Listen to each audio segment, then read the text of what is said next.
The purpose of this show is to guide you to realign with habits that get you to live the life you've always dreamed of. This is the Habit-Based Lifestyle Podcast with Jesse Ewing.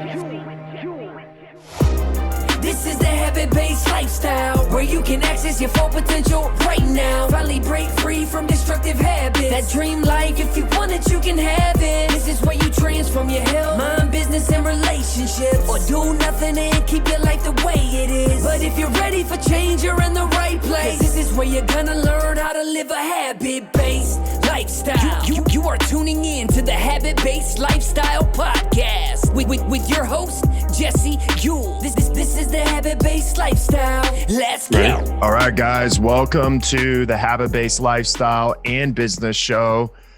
Today is Friday, January 15th. I'm here with my trusty sidekick, Caleb. What's up, Caleb? What's up, Jesse? Good morning. All right. Well, hey, if you guys are tuned in right now, hashtag live so we know that you're watching. If you are catching us on the replay, hit hashtag replay and we'll know that you were here. At any point in time, if you have questions throughout this episode, we want to make sure that not only you interact with what we're doing, but also that we can address things as we go, because we want this to be an interactive show. We want this to be a show that you feel like you can interact with us. We can interact with you. We can connect with you. And we can also help any way we can. So we got an awesome episode today. We're going to be talking about lifestyle habits. If you guys haven't heard the last episode we did, we talked about the top 3 business habits that helped me grow and build a 7-figure business, but also launch and build a 6-figure coaching business in under a year. And then also, as we get in today, you're going to really learn about a lot of the lifestyle habits that I've done the last 6 years and been very consistent with, very committed to where they've really helped me support the business side of what we're doing. And so I don't just want to talk about business stuff, although I do love business and numbers. I really believe that part of this lifestyle business that we're building for many of the clients inside of Habit-Based Lifestyle, it's about lifestyle first and then business second. And I think one of the main issues I see people have is they put business in front of everything else. And then they can't figure out why they can't ever live the lifestyle they want. And so we're here to disrupt that place in the market and say, well, listen, let's focus on the type of lifestyle you want to live first. And then let's build a business that supports that lifestyle versus the other way around. A lot of times I made the same mistake 7 years ago where I put my business in front of everything else and then was like, man, I can't figure out why my lifestyle is not working. And it was because I was putting all of my time and energy into my business that I kind of lost my way with my lifestyle. And so once I got those back in alignment, that was an easy way. Hold on. That was an easy and simple way for me to just get out of alignment with where I was. And so the habits that we're going to go through today are going to be around your physical health, spiritual health, relational health, and then also your mental health. Since we did the business side the other day, I think this is a great place for us to start and get into. Also, if you are watching live, again, hashtag live. If you were catching the replay, hashtag replay. Throughout this, we're going to ask questions. So we just ask that if you're here watching this, make sure you're engaging with us back and forth. This is going to be an interactive experience. So, Caleb.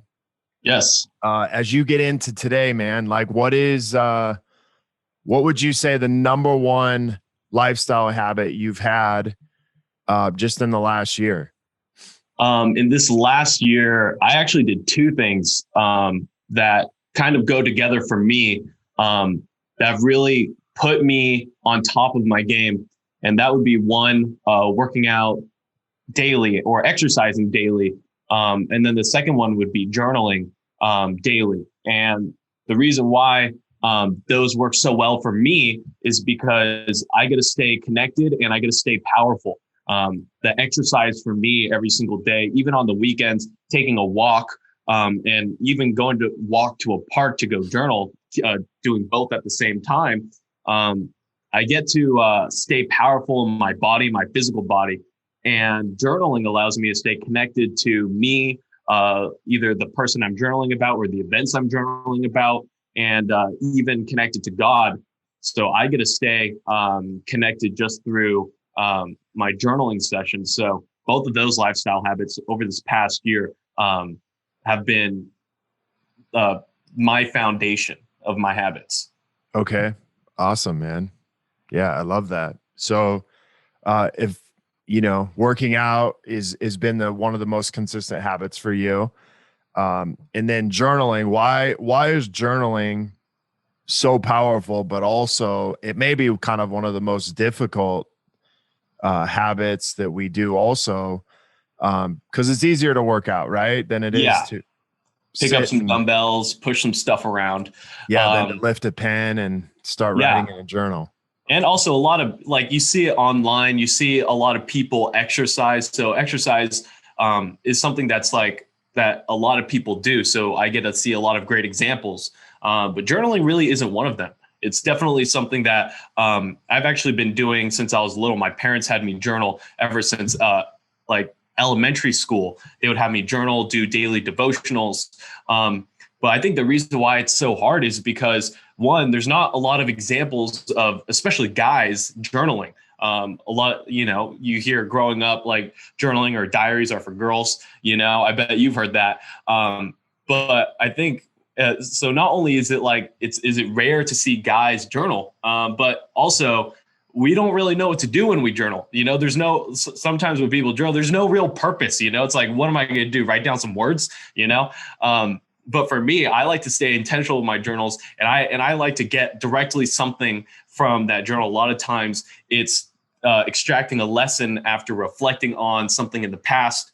And I really, really find solace in talking to myself, right. Really reflecting and talking to myself and reflecting on why did this event trigger this emotion? Why did working out, or why did yesterday affect today? And that's what I did this morning. Why did yesterday make me so on fire today? I'm feeling amazing. It was because of the day I had yesterday. And I got to figure that out through the journaling process I had this morning. Nice. That's awesome, man. Yeah, I love that. And you're right. Like, journaling is we were taught, hey, you got to have a journal. Like, girls have journals, guys don't. But I actually find that's one of the most powerful things that we can do. There's something to say about just being able to write something down. And, I remember someone, I don't remember who told me, but like, they said, listen, if you have a lot on your mind, empty it on a piece of paper before you go to bed, and you'll sleep 50% better. And so people who tend to have a lot on their mind, which, is calculating, 7-10 steps ahead. This allows us to kind of come back in the present moment. And so journaling is very powerful. And I love that you talk about that. So I'm going to kind of piggyback on that. So here's what I'm going to say. One of the habits or things that I have done that has been the most impactful for my mental health is kind of a self-reflection every single day. And so, you could say, yeah, it's journaling. You could say it's, typing, whatever that is. But that will be probably the single most impactful thing I think we could do is to self-reflect every single day, whether that be in a journal or whether that be answering questions. But here's the thing that I really want to state in that is it's being able to go from victim to creator every single day. And what do I mean by that is, a lot of times we wake up with stories. We wake up with things that have maybe happened the day before. We wake up maybe feeling lack. We wake up maybe feeling like there's judgment, there's fear. Well, these are all victim-based, stories or victim-based kind of mentality, or even like, hey, my wife did this, or this happened to me, or this client did this to me.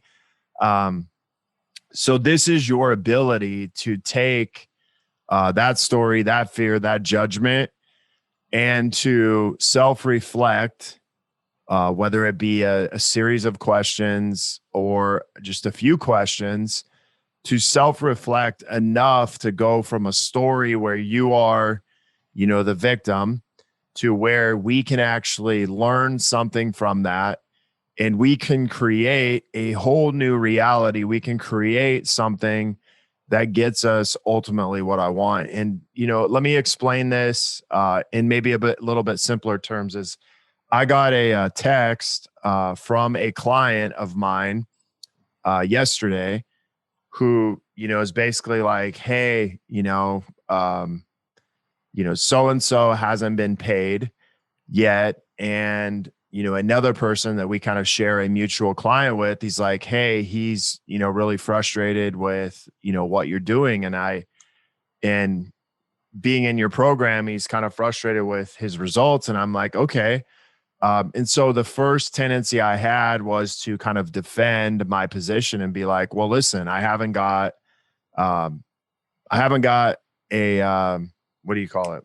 Invoice from the guy that you're talking about. So once I get the invoice, I'll be more than happy to pay for whatever I owe.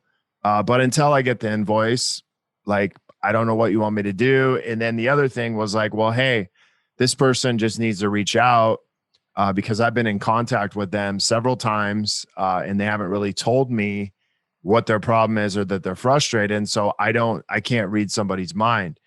And so therefore in that place, I was kind of a victim, right? I'm like, well, here I am defending what's going on. And so as I kind of reflected, I was like, okay,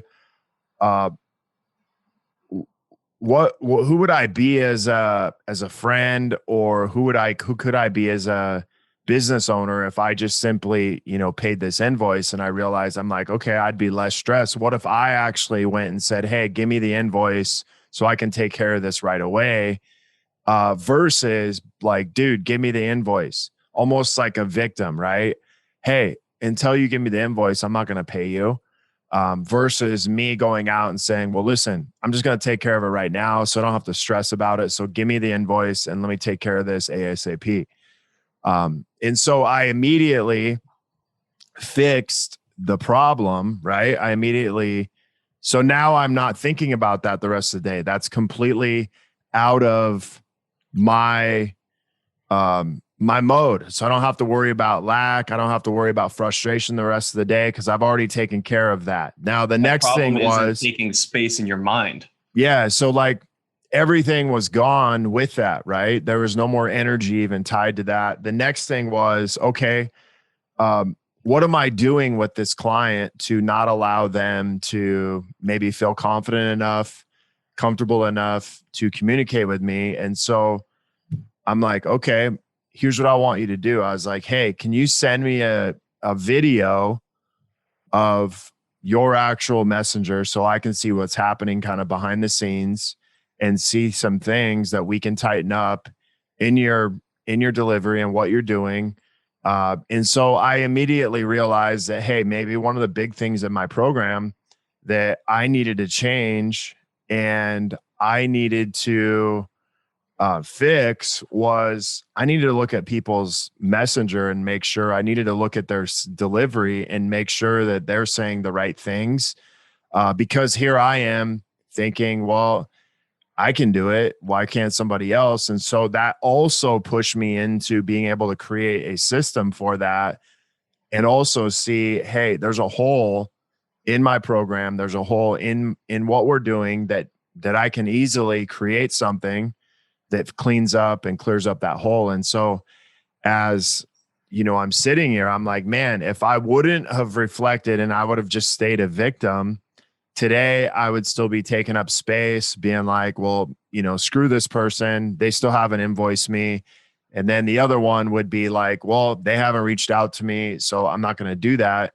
And instead, I turned it into, pay the invoice right away. And then the other side of it was, I created a whole new system now for my program. And now my program is just going to be stronger, and it's going to be better, and it's going to be more impactful. And the person that was struggling now feels confident in moving forward. And so we now, I'm moving into this like, wow, if I didn't do that, man, I'm still here in the same place I was yesterday. And I believe that's the way that a lot of us live our lives, is we get stuck in the same story and the same issues and the same energy every single day. And we never actually create a new reality. And the other thing is this: you can't be a victim and creator at the same time. It's one or the other. And doing this mindset, self-reflection, going through stories every single day. The first place I really learned how to do this was Byron Katie, The Work. Second place was Wake Up Warrior, which, they called it the Stack. Third place was just realizing that, man, if you just take 15, 20 minutes every day, 30 minutes every day, and reflect on the story you're telling yourself, ask yourself some questions like, hey, who would I be without this story?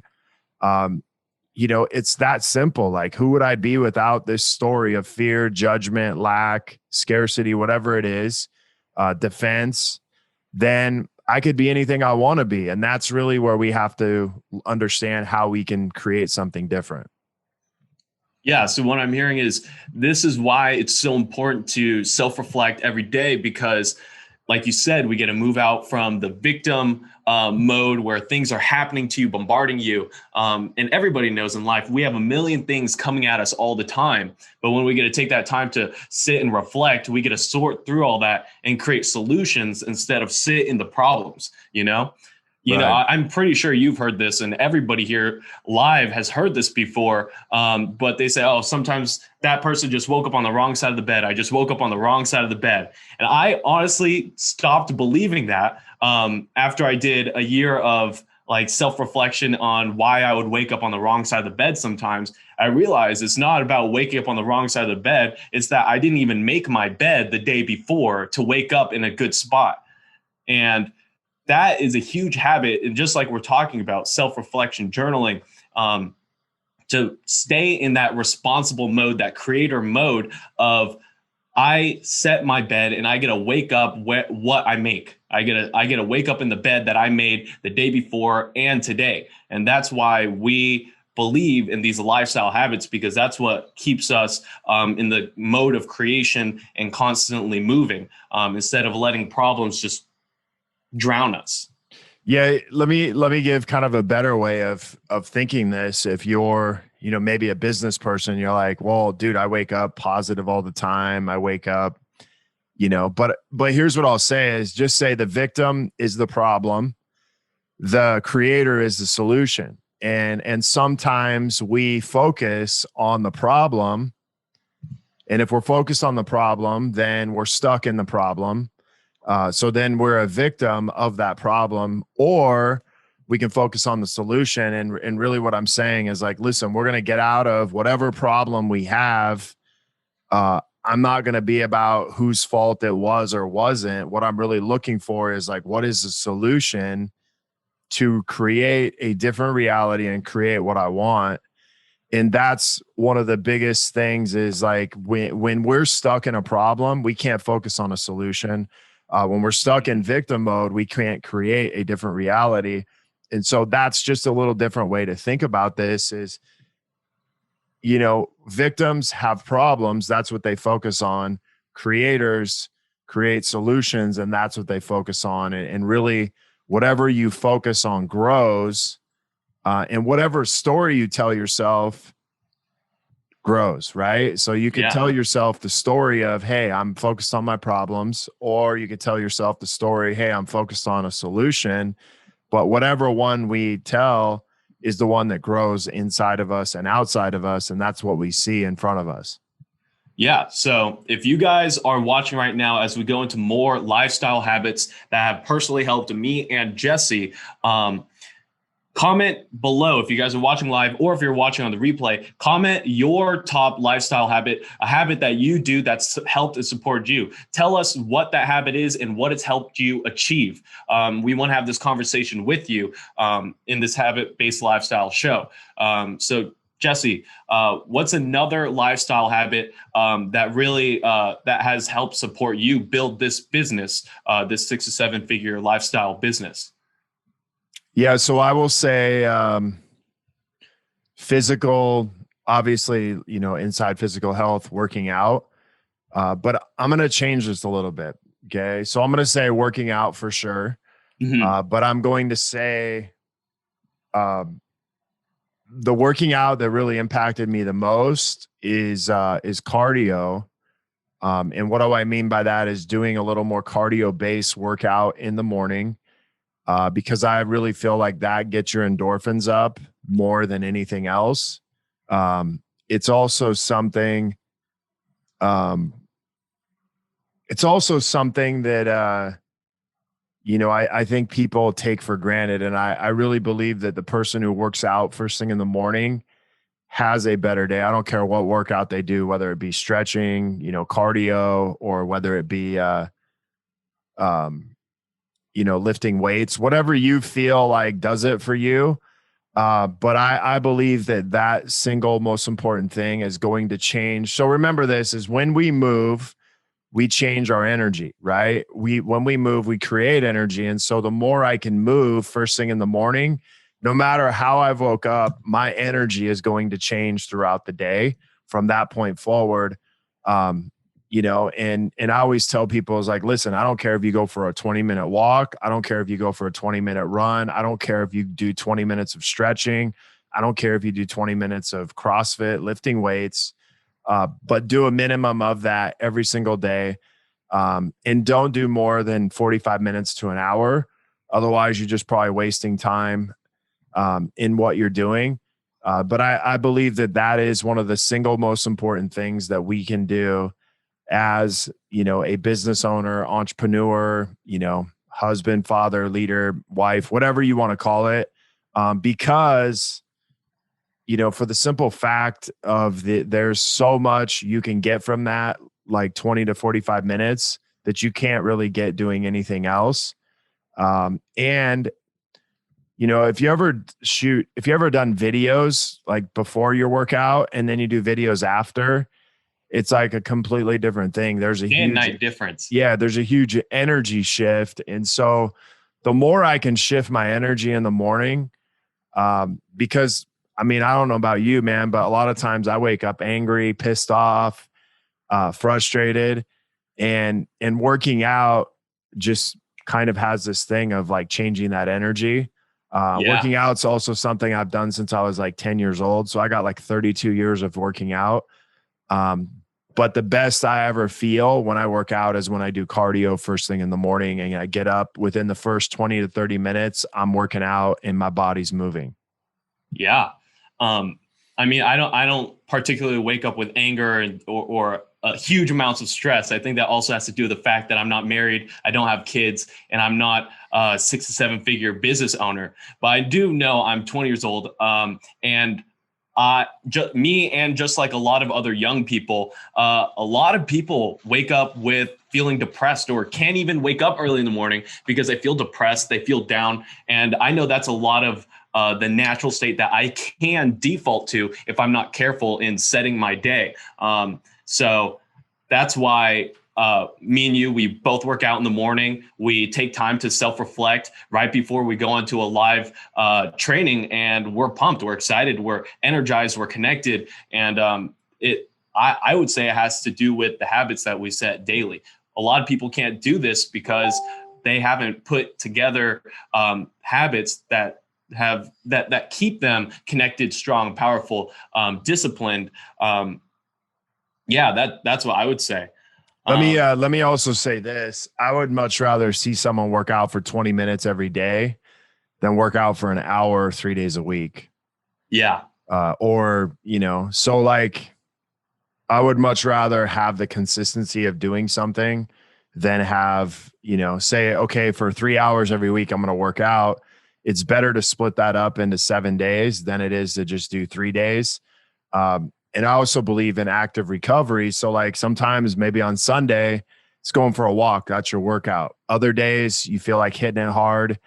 Maybe it's going for a run or, lifting weights or whatever your kind of flavor is. I don't get really hung up on the type of exercise. However, if it's not energizing you, if it's not, making you feel better than when you walked in the gym, then I don't really think it's something you should be doing. So like if I feel worse, I can't tell you that I've ever felt worse working out. But if your workout makes you feel worse than when you walked into the gym, it may be time for a new workout. Yeah. So let's get into some comments. Some people live are commenting. Joey Kramer said he does OMAD 5 days a week and helps him increase his discipline. I don't know what OMAD is. But one meal a day. 1 meal a day. Yeah. He eats 1 meal a day. Okay. Yeah. Well, Joey, that's a habit I'm not going to be following you in. I eat 4 meals a day and I love it.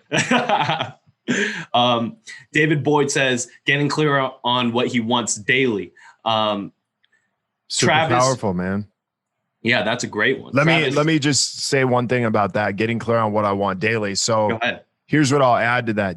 Reviewing your goals daily is super powerful practice. And like, remember this is like most people set goals. They don't look at them for 30 to 60, 90 days. And they're like, oh man, I don't know why I didn't hit my goal. Well, if you only look at your goals once every 90 days, 30 days, or 60 days, chances are you're not going to hit them. And so looking at your goals every single day and reminding yourself, hey, here's what I want. Here's why I'm doing this. That's a super powerful practice. So that's a great tip because a lot of times I even set goals, great goals, and I don't look back at them. I just keep doing the daily stuff without realigning myself. So that's a great habit. So the next one, Travis Rader, he's live. He says moving in the morning first thing sets his production and mindset for the day. Yes. Moving first thing in the morning is great. Krista said, I rocked out legs on a Friday, winning. Heck yeah, girl. That's right.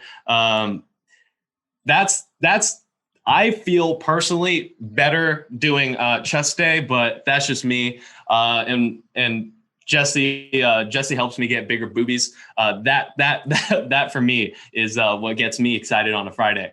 Well, let's talk about this, man. So girls have a tendency to want to focus on lower body. Guys have a tendency to want to focus on upper body. Yeah. But what I will tell you is you will get more results by working your lower body because you got bigger muscles down there. And you're going to get a lot bigger that way than you will just sitting there training your chest all the time. So that's just my 2 cents. Yeah, that's just a tip for you guys who skip on leg day. So guys, if you guys are watching, keep following along. Tell us your habits. And even as we go through the next couple habits, let us know what you think. Do you do these? Do you not do these? It's not right or wrong, but we just want to help support you get to a place where your lifestyle habits are supporting your business habits. So Jesse, what habits do you do? I know you have a family, you have kids, you have a wife, you have family over the country. What habits do you do in your life to stay connected to your family, to your wife, to your kids? I know as a business owner, it can be hard to do that. What habits do you do to stay connected? Yeah. So probably the biggest habit for, my marriage is leaving. Okay. So think about it this way. If you guys have read 5 Love Languages, it's really understanding what your spouse's love language is, whether it be physical touch, words of affirmation, acts of service, gifts, or what's the other one? Quality time. It's really about customizing kind of like a routine or a daily kind of like love language with your spouse. And so, if your spouse was words of affirmation, leaving, leaving your wife or your husband, like, hey, you're amazing. I see you, just affirming them. Like, I see, what you did with our kids, or I see how you helped your friend out. That's amazing. I just want you to know I honor you in that.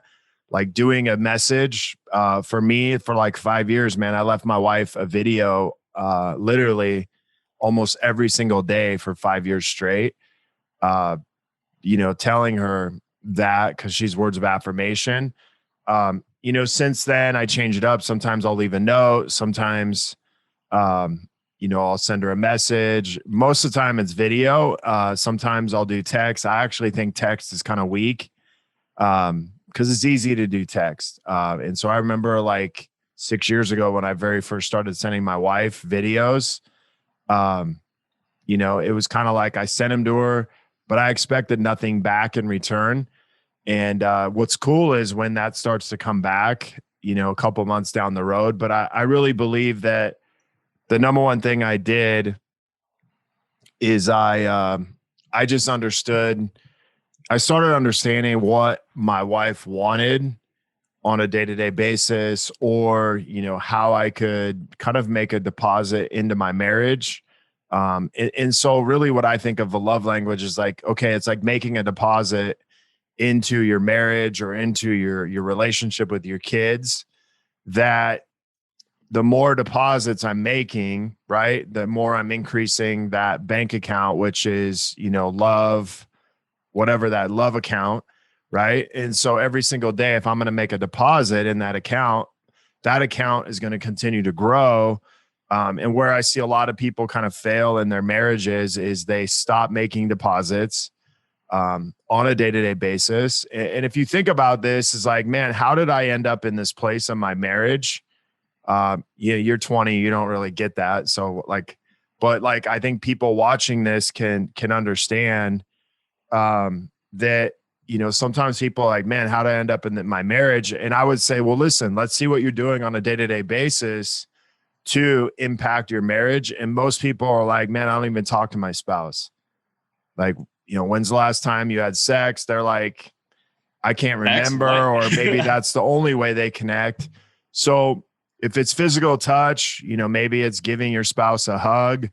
But I kind of say, okay, it's like the 5-second hug or 10-second hug. It's not like the, just hug them for like a second and then walk away. It's like really hugging them. Maybe it's putting your hand on their shoulder. Maybe, if they're bald, it's rubbing their head. Whatever. And then you have, words of affirmation, which we talked about. We have quality time. Maybe it's you just spending 20 minutes with your spouse in the morning, putting your phone down uninterrupted, or doing it at night. For some, it could be a gift. Like maybe it's going to get them a coffee, or going to get them something small that shows them you're thinking about them. And then there's acts of service. So, I know a lot of women tend to be acts of service. Guys, not as much, but they could still be. It could be like making them lunch and putting a note in there. Acts of service could be like helping your wife with stuff around the house, like honeydews, right? Like, hey, picking up your clothes, doing a load of laundry, or putting the dishes away, or like helping, around the house. Those are all easy ways that we can make deposits. One of the mistakes I see a lot of people make is, say, if I'm, words of affirmation, or my wife's words of affirmation, I'm physical touch. I have a tendency to lead with physical touch. So I might like grab my wife's with butt. What you're comfortable with. Yeah, I might grab my wife's butt or something like that, thinking, oh yeah, that's really going to do it for my wife. And then it's like, she's like, what the hell are you doing? And so, yeah, where she just wants a compliment on her butt. Right. Or to tell her how great it looks. So like we have a tendency to lead with our love language, but that's usually the opposite of our spouse. And so I would say, okay, mine number one is physical touch. My wife's number one is words of affirmation, but her number 5 is physical touch, or her number 4 is physical touch. Where my is kind of the opposite. So like we have this, so basically we get married and then we have different languages we're communicating. Mm-hmm. And so then it's like, oh my gosh, I don't know why, I'm grabbing my wife's butt. She doesn't like it. And then she's like, well, I don't know why I'm doing this, but he's not really responding. So like we have to understand each other's, we got to understand each other's love language, number one. And we have to understand how to communicate with each other to make these small daily deposits or investments that we're making every single day so we can grow in our relationship. And I've heard a lot of mixed things on this. I've heard people say, well, you have to do something every day in your marriage. But at the end of the day, it's like, what kind of marriage do I want? Do I want to make a deposit or make an investment into my marriage every single day? Because I know this, that any investment I've ever made, I've always gotten some type of return on that. When I don't make those deposits or when I don't make those small investments, that bank account gets drained really quick. And then all of a sudden, it's like you're ignoring each other. Yeah. And just another thing to touch on with the love languages, before I get into Krista's messages, she's going off in the comments. I don't know if you've seen them.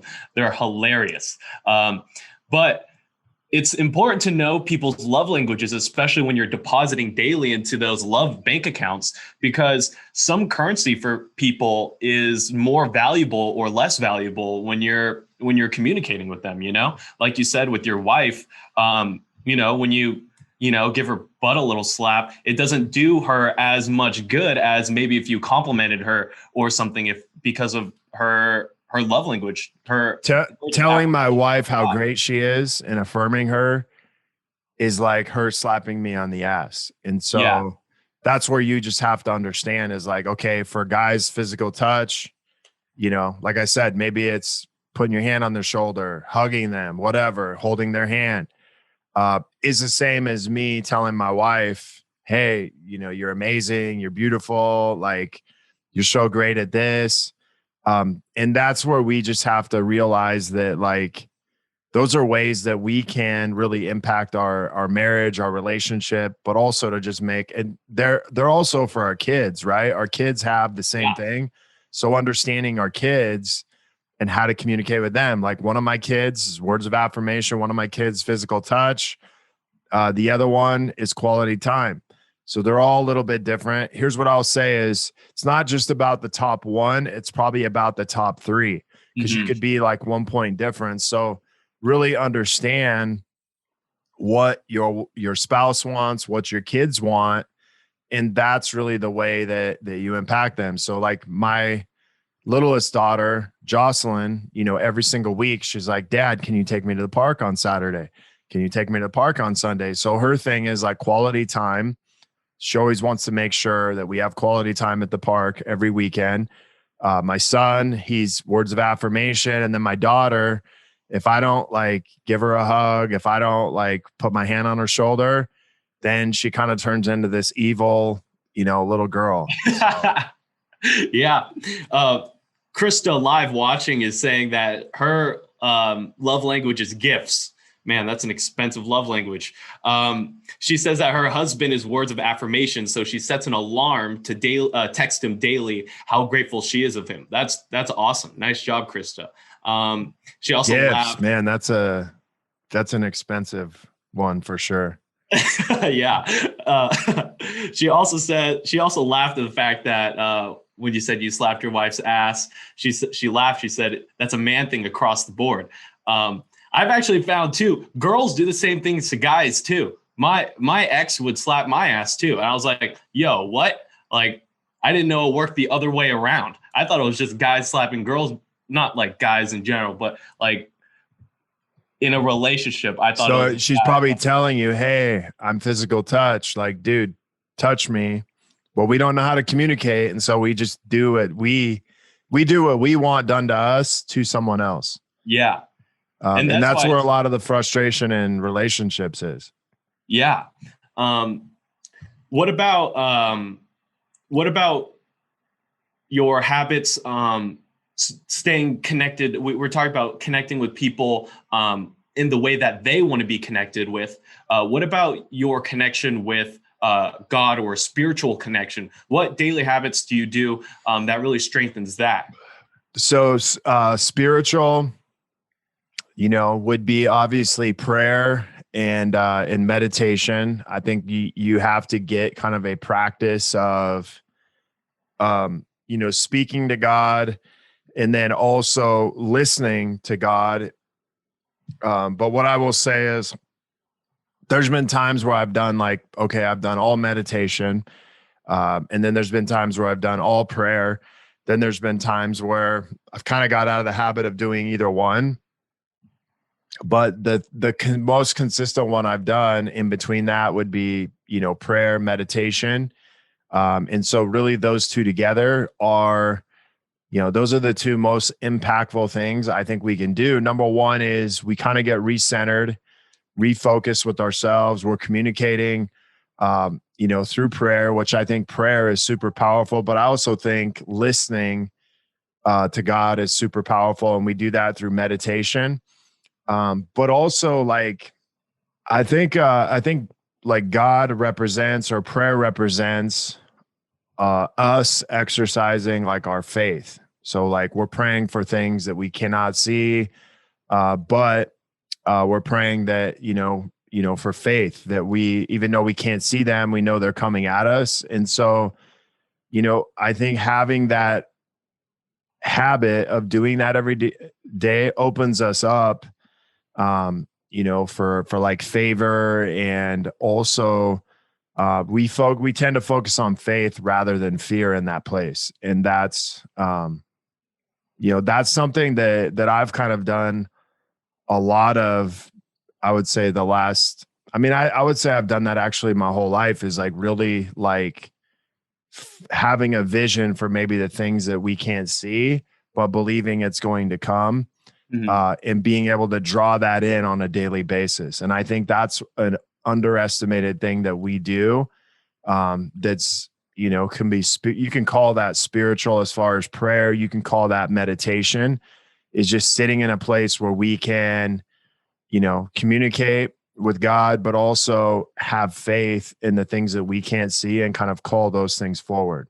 That's a great one. I know for me, growing up Christian, and even still to this day, my habits are more about the bigger things, or they have been about the bigger things, going to church on Sundays, going to Bible study on Thursdays. And my faith-based habits have been more about just nailing the big stuff every week.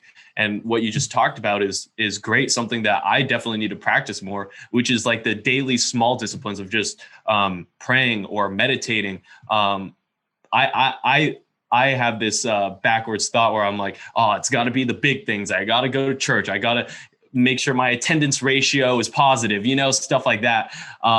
Whereas in reality, the real faith comes from the small things that we do every day, like you said. So that's definitely something I need to work on myself, is praying daily and being intentional about it, not just thinking about God when I see a bird or something, but really intentionally having a conversation and connecting with God daily in a way that I can tangibly say I'm putting faith in God and I'm trusting his plan, Right. I think the day and age we live in right now is we're constantly, if you turn on the news, you turn on social media, we're constantly getting fear pushed into us, right? We're constantly having it put in front of our face, whether if you think about the virus, you think about who's going to be president, it doesn't really matter. There's constant fear being pushed in front of you. And I think prayer gets us into a place of faith, and gets us to focus on our faith. Because, I think this is an area that's really overlooked. So the definition of faith is the evidence of things appearing real, even if they're not physically there. It's us physically being able to draw that vision into us and see it ourselves.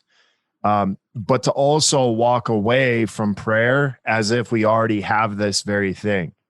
And that's where I really think people miss out on is like they pray for something to go away.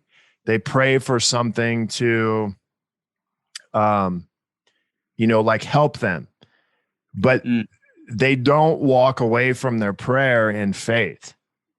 Okay. And so what does that mean? They're walking away and say if I already had this thing, like how would I show up differently? If I already had this thing that I'm praying for, or if I already had this situation fixed that I was praying for, like how would I show up differently right this second? And so I think the big place that people miss is like when they pray for something, they're also, the other side of that is having the faith that it's already done, right? It's already been handled. And now we can walk away from the prayer as if it's already happened. It's already been taken care of, right?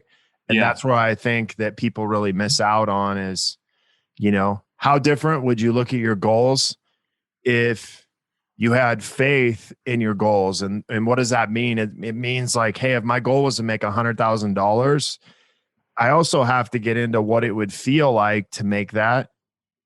And then I have to start exercising faith as if I already had it. So now I got to start acting like I've already made $100,000 versus acting like it once I've made it. And that's how most people, I think, look at faith is until I see it in my hand, I'm not going to exercise faith, but you have to have it before you see it in your hand, if that makes sense.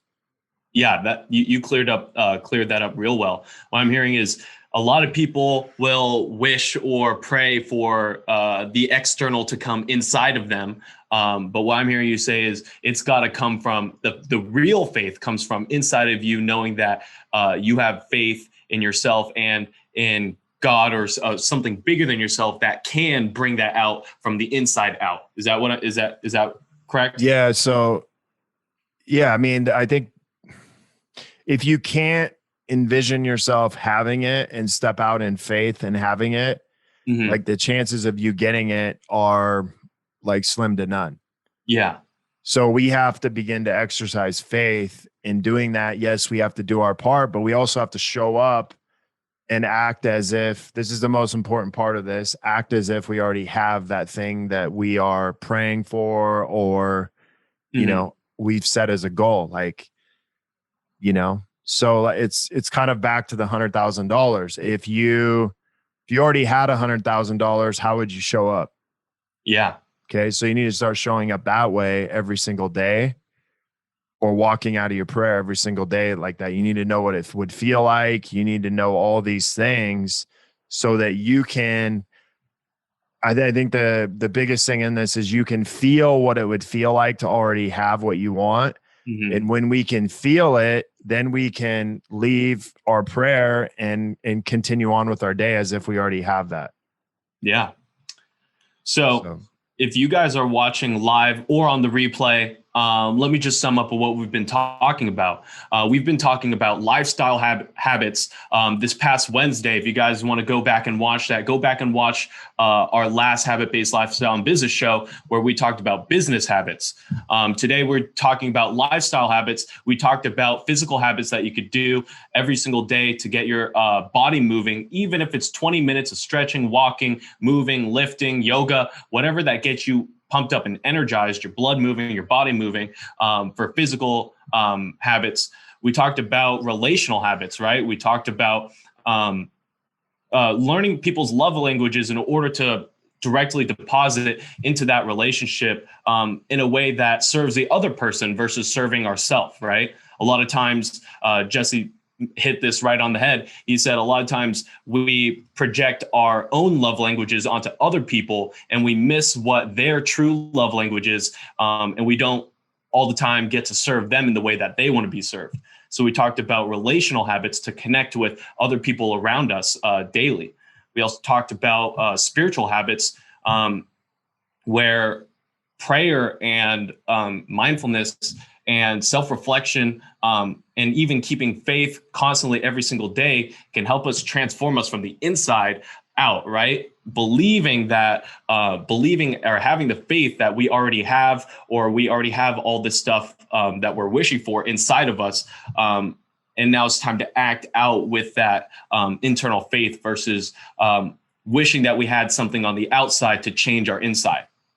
Is there anything that I missed?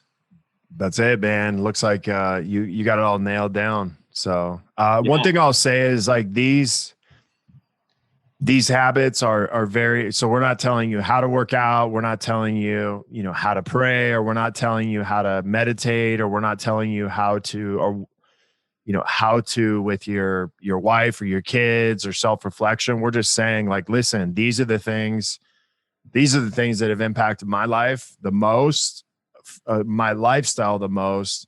They also are kind of like cascade habits. So these cascade into affecting other areas of your life too. So you're getting like more bang for your buck, if that makes sense. But these, really help you get in alignment every single day, doing these every single morning. This is a super powerful way to do this. It doesn't matter to me when you do it.